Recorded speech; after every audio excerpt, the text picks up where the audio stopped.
यहाँ पे 6 घंटा आके पढ़ो, फिर घर पे जाके पूरे रात जाग कर पढ़ो और उसके बाद से फिर एग्ज़ाम कैंसिल हो जाता है, हमें री एग्ज़ाम देना पड़ता है, बहुत ज़्यादा हमें प्रॉब्लम होता है। हाँ, क्योंकि ఇక ఎప్పటికీ నేను ఈ కాంపిటేటివ్ ఎగ్జామ్సే రాయాల్సిన అవసరం లేదు. గోవాలో 17 ఏళ్ల స్టూడెంట్ చివరి నోట్లో రాసుకున్న మాట ఇది. ఎలాగైనా సీటు కొట్టాల్సిందే అని రాత్రింబవళ్ళు చదివి రాసిన NEET exam question paper leak అయి రద్దవడాన్ని ఈ టీనేజర్ తట్టుకోలేకపోయాడు. లక్నోకు చెందిన 71 ఏళ్ల అశోక్ బహర్ లేట్ వయసైనా పర్లేదు 22 లక్షల మంది రాసిన national eligibility cum entrance test neat question paper ఈ ఇయర్ కూడా లీక్ అయింది. 10 रुपए का बच्चों का जो डाइपर और पैम्पर्स आता है ना, हगीज उन सब का, वो लीक नहीं होता, इनका पेपर लीक हो जाता है. ఎగ్జామ్ కండక్ట్ చేసిన నేషనల్ టెస్టింగ్ అకాడమీ ఎన్టీఏ మే 12వ తేదీన నీట్ ఎగ్జామ్ ని క్యాన్సిల్ చేసింది. ఇది దేశవ్యాప్తంగా లక్షలాది మంది విద్యార్థులు వాళ్ళ తల్లిదండ్రుల్ని రోడ్డు ఎక్కేలాగా చేసింది.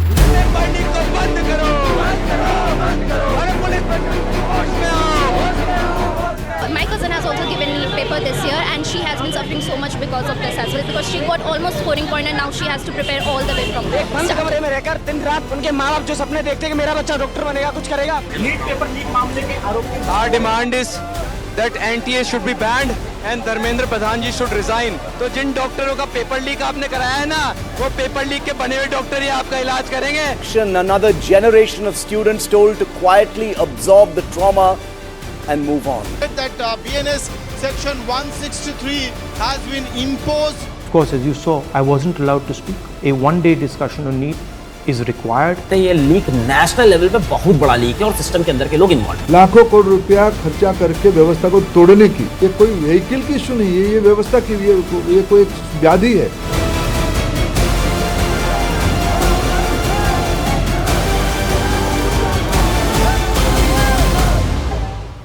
ఎంబీబీఎస్, బీడీఎస్, బీహెచ్ఎంఎస్, నర్సింగ్ లాంటి అండర్ గ్రాడ్యుయేట్ మెడికల్ కోర్సుల్లో అడ్మిషన్ కోసం దేశం మొత్తం నిర్వహించే ఈ నీట్ ను 2019 నుంచి national testing agency NTA conduct చేస్తోంది. ఎన్టీఏ కేంద్ర విద్యాశాఖ ఆధ్వర్యంలో పనిచేసే ఒక అటానమస్ బాడీ. ఒక్క నిమిషం ఆలస్యమైనా కూడా లోపలికి రానివ్వరు. నీట్ ఎగ్జామ్ రాసే ప్రతి విద్యార్థి కూడా తప్పకుండా పాటించాల్సిన రూల్స్ ని ఎన్టీఏ చాలా స్ట్రిక్ట్ గైడ్ లైన్స్ గా అమలు చేస్తుంది.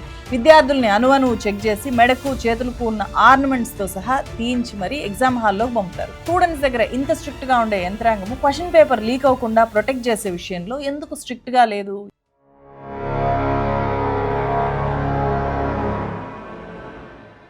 మే 3వ తేదీ పొద్దున్నే నీట్ ఎగ్జామ్, మే 2వ తేదీ రాత్రి 11 గంటలకు కేరళలో ఎంబీబీఎస్ చదువుతున్న ఒక మెడిసిన్ స్టూడెంట్ కి, అంటే అప్పుడు అతను చదువుతున్నాడు, నీట్ ఎగ్జామ్ ఏం రాయట్లేదు అతను. సో రాజస్థాన్ లో ఉండే సికర్లో నీట్ ప్రిపరేషన్ లో ఉండే అతని ఫ్రెండ్ నుంచి ఒక వాట్సాప్ వచ్చింది. అందులో ఇంపార్టెంట్ క్వశ్చన్స్ ఉన్నాయి, ఇవే రేపు ఎగ్జామ్ లో వస్తాయి, ఆ పీడిఎఫ్ పాస్వర్డ్ ఇది అని చెప్పి అతను సెండ్ చేశాడనమాట. ఇక్కడ రాజస్థాన్ లో సికర్లో ఉండే ఈ ఎంబీబీఎస్ విద్యార్థి యొక్క ఫ్రెండ్, ఇతను కేరళలో ఉన్నాడు. కేరళలో ఎంబీబీఎస్ చదువుతున్న ఈ అబ్బాయిది ప్రాపర్ రాజస్థాన్ యాక్చువల్గా. సో రాజస్థాన్లో వాళ్ళ ఫాదర్కి ఒక హాస్టల్ ఉంది.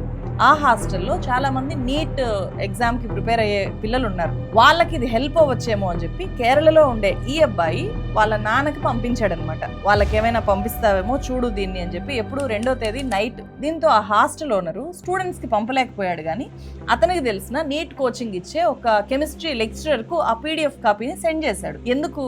ఇది గెస్ట్ పేపర్ అని చెప్పి దాని మీద ఉంది, పాస్వర్డ్ కూడా ఉంది, కాబట్టి చూడగానే ఏదో చాలా ఇంపార్టెంట్ కాపీ ఇది అని అనిపించేలాగా ఆ మెసేజ్ ఉంది కాబట్టి పంపించాడు. ఎంబీబీఎస్ స్టూడెంట్ నుంచి ఫాదర్ నుంచి లెక్చరర్కు ఈ పీడిఎఫ్ ఫ్రీగానే ట్రావెల్ అయింది. ఇక్కడ మనీ ఇన్వాల్వ్మెంట్ ఏమీ లేదు. మే 3వ తేదీ ఎగ్జామ్ అయిపోయింది. సాయంత్రం ఆ కెమిస్ట్రీ లెక్చరర్ చాలా క్యాజువల్గా ఆ పీడిఎఫ్ చూశాడు. అతను నీట్ కోచింగ్ ఇస్తాడు కాబట్టి అప్పటికే నీట్ పేపర్ ఎట్లా వచ్చింది అనేది అతను చూసి ఉన్నాడు. తనకు హాస్టల్ ఓనర్ నుంచి వచ్చిన ఆ పీడిఎఫ్ కాపీ అతన్ని షాక్ తినేలాగా చేసింది. నిర్ఘాంతపోయాడు. ఎందుకంటే 135 క్వశ్చన్స్ ఎగ్జాక్ట్లీ నీట్ పేపర్తో మ్యాచ్ అయ్యాయి. బయాలజీలో 90 క్వశ్చన్లు, కెమిస్ట్రీలో 45 క్వశ్చన్లు, సేమ్ టు సేమ్. మొత్తం 600 మార్కుల క్వశ్చన్స్ సేమ్ టు సేమ్. ఇది గెస్ట్ పేపర్ కాదు, ఇదే అసలైన నీట్ క్వశ్చన్ పేపర్ అని చెప్పి ఆ కెమిస్ట్రీ లెక్చరర్ రియలైజ్ అయ్యాడు. ఈ కేసు మొత్తం బయటకు వచ్చింది ఆ కెమిస్ట్రీ లెక్చరర్ వల్లే. అతను ఎప్పుడైతే ఈ నీట్ పేపర్ లీక్ అయింది, తనకే వాట్సాప్లో చేరింది అని చెప్పి తెలుసుకున్నాడు, ఆ వెంటనే రాజస్థాన్ సికర్లో ఉద్యోగపూర్ అనే పోలీస్ స్టేషన్కి అతను వెళ్ళాడు. ఇలా నీట్ పేపర్ లీక్ అయింది అని చెప్పి అతను కంప్లైంట్ చేశాడు. కానీ పోలీసులు దాన్ని సీరియస్గా తీసుకోలేదు. ఉత్త రూమర్ అని చెప్పి కొట్టిపారేశారు, లైట్ తీసుకున్నారు. ఆ లెక్చరర్ అంతటితో వదిలేస్తే ఈ మొత్తం విషయం అసలు బయటకు వచ్చేదే కాదు. కానీ అతను ఏం చేశాడంటే మే 3 నుంచి మే 6వ తేదీ దాకా అసలు ఈ విషయాన్ని ఎట్లా బయట పెట్టాలి, ఇది చాలా పెద్ద స్కామ్ జరిగింది అని చెప్పి ఆలోచించాడో మదనపడ్డాడో తెలియదు. కానీ మే 7వ తేదీన తనకు పీడిఎఫ్లో పేపర్ ఎలా వచ్చింది, ఆ స్క్రీన్ రికార్డ్స్, అందులో ఉండే ప్రశ్నలు ఎలా మ్యాచ్ అయ్యాయి, ఇవన్నీ చూపిస్తూ నేషనల్ టెస్టింగ్ అకాడమీ ఎన్టీఏకి డైరెక్ట్గా ఒక మెయిల్ పెట్టాడు. డీటెయిల్డ్గా అర్థమయ్యేలాగా మెయిల్ పెట్టాడు. అతను విజిల్ బ్లోయర్గా మారి అందించిన ఈ సమాచారం చూడగానే ఎన్టీఏకి అర్థమైపోయింది.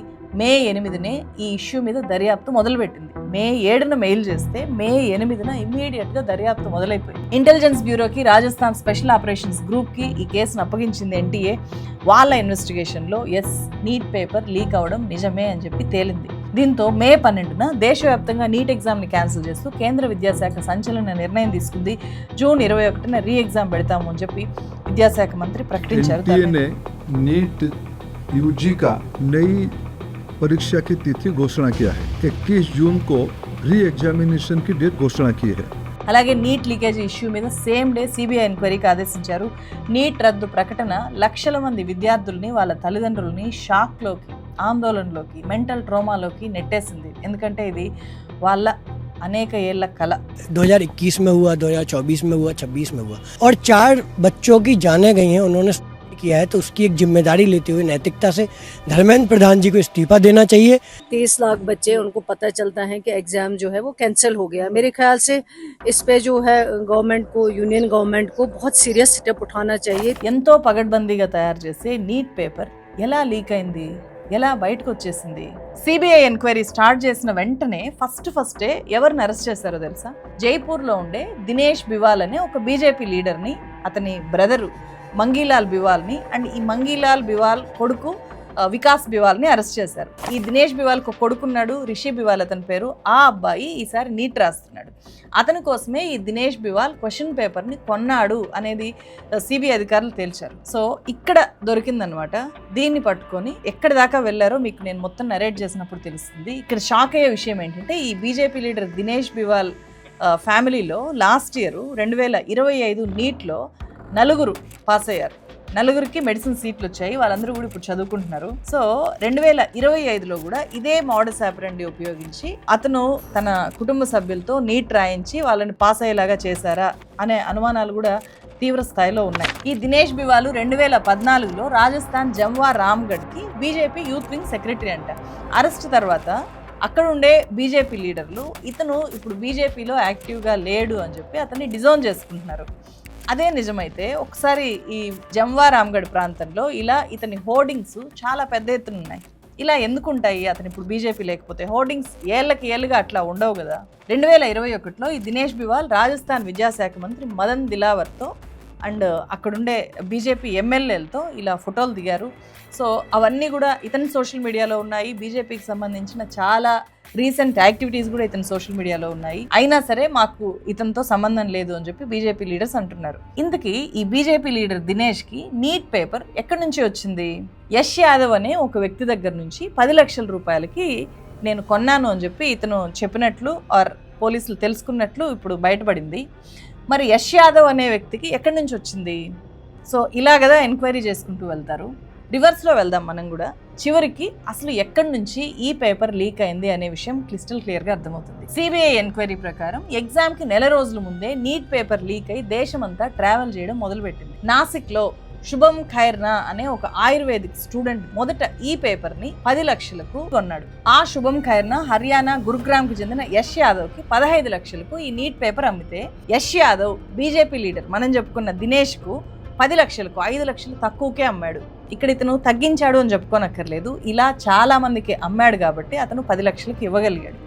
సో నీట్ క్వశ్చన్ పేపర్ అనేది కాస్ట్లీ ప్రోడక్ట్ని చేసేసారు. ఎలా అమ్మారు అంటే ఇది గెస్ పేపరు, ఒక మోడల్ పేపరు అని చెప్పి ఒక టైటిల్ పెట్టి మరి అమ్మారు. రాజస్థాన్, ఆంధ్రప్రదేశ్, తెలంగాణ, జమ్మూ కాశ్మీర్, కేరళ, బీహార్, ఉత్తరాఖండ్ ఈ రాష్ట్రాల్లో ఉండే విద్యార్థులు కొంతమంది నీట్ పేపర్ కొన్నారు అని చెప్పి తెలుస్తుంది. నాసిక్లో ఉండే ఈ శుభం ఖైర్నాదే ఆయుర్వేదిక్ స్టూడెంట్కి ఈ నీట్ లీక్డ్ పేపర్ ఎలా వచ్చింది?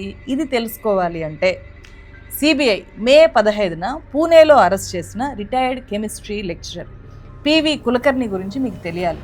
ఇతనే ఈ మొత్తం లీక్ వ్యవహారంలో ఒక kingpin. NEET question paper prepare చేయడానికి ఎన్టీఏ సబ్జెక్ట్ ఎక్స్పర్ట్స్ ఉంటారు కదా, రకరకాల సబ్జెక్టుల లెక్చరర్స్, వాళ్ళతో కూడిన ఒక ప్యానెల్ని ఇస్తుంది.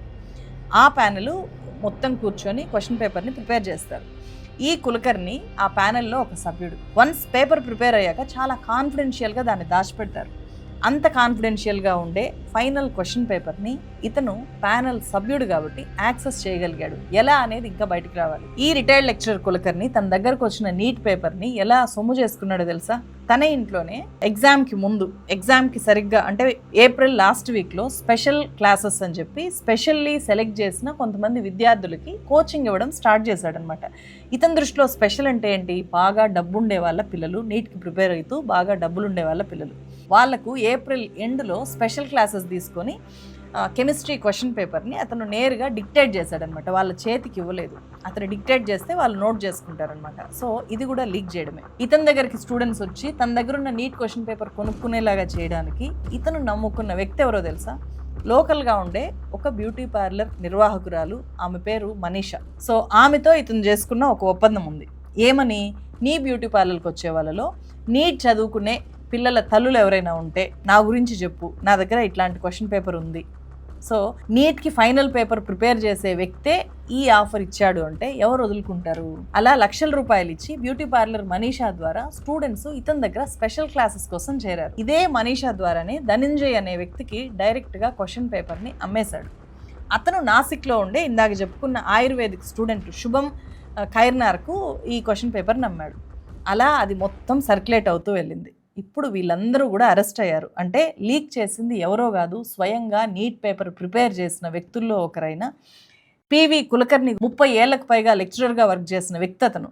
డబ్బులకు కక్కుర్తుబడి లక్షల మంది జీవితాలను రోడ్డును పడేశాడు. ఎన్టీఏ ఇతన్ని నమ్మి ప్యానెల్లోకి తీసుకుంటే ఎన్టీఏని నిలువున ముంచాడు. ఎంతోమంది చావులకు ఈరోజు కారణమయ్యాడు. ఇదంతా తలుచుకుంటే విద్యార్థులకు లెక్చరర్ల మీద, ఎగ్జామ్ కండక్ట్ చేసే విధానం మీద కొంచెమైనా నమ్మకం ఉంటుందా? వన్స్ క్వశ్చన్ పేపర్ ప్రిపేర్ అయిన తర్వాత ప్యానెల్లో ఉండే వాళ్ళకు కూడా యాక్సెస్ ఉండకూడదు. కానీ ఈ కులకర్ణి ఎలా యాక్సెస్ చేయగలిగాడు? క్వశ్చన్ పేపర్ సేఫ్టీ మెజర్స్ ఎంత వీక్గా ఉన్నాయి.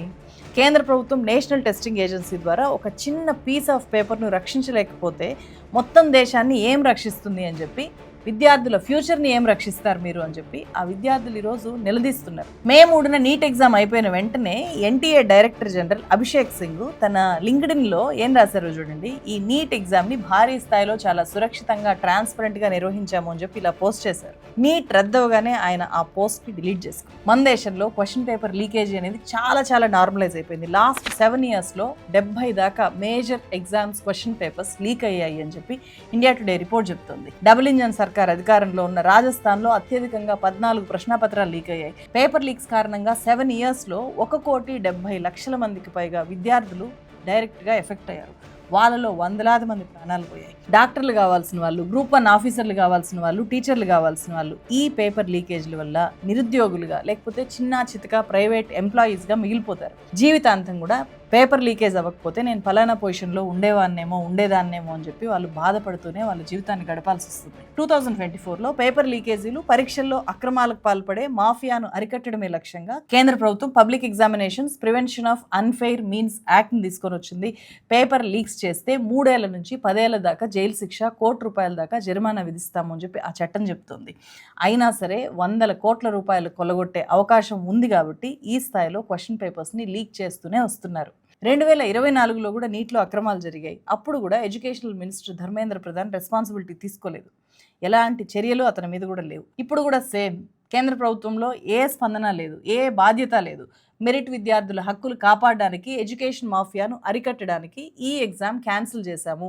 వచ్చే ఏడాది నీట్ ఎగ్జామ్ ఆన్లైన్లో కండక్ట్ చేస్తాము అని చెప్పి ఒక ప్రకటన చేశారు. అయితే ఇక్కడ ఒక డౌట్ వస్తుంది. నీట్ లీక్ చేసింది లెక్చరర్ కదా, లీక్ అయింది డైరెక్ట్గా ఎన్టీఏ ప్యానెల్లో ఉండే సభ్యుడి ద్వారా కదా. అలాంటప్పుడు ఆన్లైన్లో ఎగ్జామ్ పెట్టినా, ఆఫ్లైన్లో ఎగ్జామ్ పెట్టినా లీకేజీ అనేదాన్ని నిజంగా అడ్డుకుంటారా? అడ్డుకోవడం సాధ్యమవుతుందా? సో ఇది చాలా పెద్ద ప్రశ్న. ప్రశ్నాపత్రాల లీకేజీ అనేది ఉగ్రవాదం కంటే తక్కువేమీ కాదు. టెర్రరిస్టులు ఒక బాంబు పేలిస్తే ఎలాగైతే మనుషులు చనిపోతారో, ఒక్కొక్క ప్రశ్నాపత్రం లీకేజీ ఎంతో మంది జీవితాలని, ఎన్నో కుటుంబాలని చిన్నాభిన్నం చేసేస్తుంది. ఇది చాలా పెయిన్ఫుల్ కండిషన్. అయినా సరే విద్యార్థులు ఈ టైంలో డీలా పడిపోకుండా వాస్తవాలను ధైర్యంగా నిలబడి ప్రశ్నించడం నేర్చుకోవాలి. అలా ప్రశ్నించడం వల్లే కోర్టుల్లో చాలా సార్లు విద్యార్థుల వాయిస్ అనేది గెలుస్తుంది. ఇక్కడ పేరెంట్స్ అర్థం చేసుకోవాల్సింది ఏంటంటే, ప్రభుత్వాలు విద్యార్థుల్ని ఈ రకంగా నిలువున వంచనకు గురి చేస్తున్నాయి కాబట్టి, ఈ లీకేజీల్ని అరికట్టలేకపోతున్నాయి కాబట్టి పేరెంట్స్ ఇక్కడ విద్యార్థులకు ఫుల్ సపోర్ట్ అందించాలి. వాళ్ళ మీద ఎలాంటి ఒత్తిడి లేకుండా వాళ్ళకి ధైర్యాన్ని ఇస్తూ అండగా నిలబడాలి. సో క్వశ్చన్ పేపర్ లీకేజ్ అవ్వకుండా ఉండాలి అంటే ఏం చేయాలి? మీరు చాలా ఆర్టికల్స్ చదువుంటారు, చాలా వీడియోస్ చూస్తుంటారు, చాలా అనాలిసిస్లు మీ ముందుకు వచ్చి ఉంటాయి కదా. మీకేమనిపిస్తుంది? తెలుగు రాష్ట్రాల్లో కూడా చాలా విపరీతమైన స్థాయిలో లీకేజీలని మనం చూస్తున్నాము. వీటిని అరికట్టాలి అంటే ఏది బెస్ట్ పద్ధతి? ఏదైనా వేరే దేశాల్లో, ఫారిన్లో ఉండే వాళ్ళు కూడా మన వీడియోలు చూస్తుంటారు కదా, ఫారిన్లో ఎలాంటి పద్ధతులు అమల్లో ఉంటాయి? ఈ వీడియో కింద కామెంట్ చేయండి అండ్ ఈ వీడియోని ఎక్కువ మందికి షేర్ చేయండి. ఫ్రెండ్స్, ఈ ఛానల్లో ఇలాంటి డీప్ రీసెర్చ్ వీడియోస్ రెగ్యులర్గా వస్తూ ఉంటాయి. మా వర్క్కి మీరు డైరెక్ట్గా సపోర్ట్ చేయొచ్చు. ఈ ఛానల్లో జాయిన్ బటన్ మీద క్లిక్ చేసి పెయిడ్ మెంబర్స్గా చేరండి. మరో వీడియోతో మళ్ళీ కలుస్తాను. Thank you so much.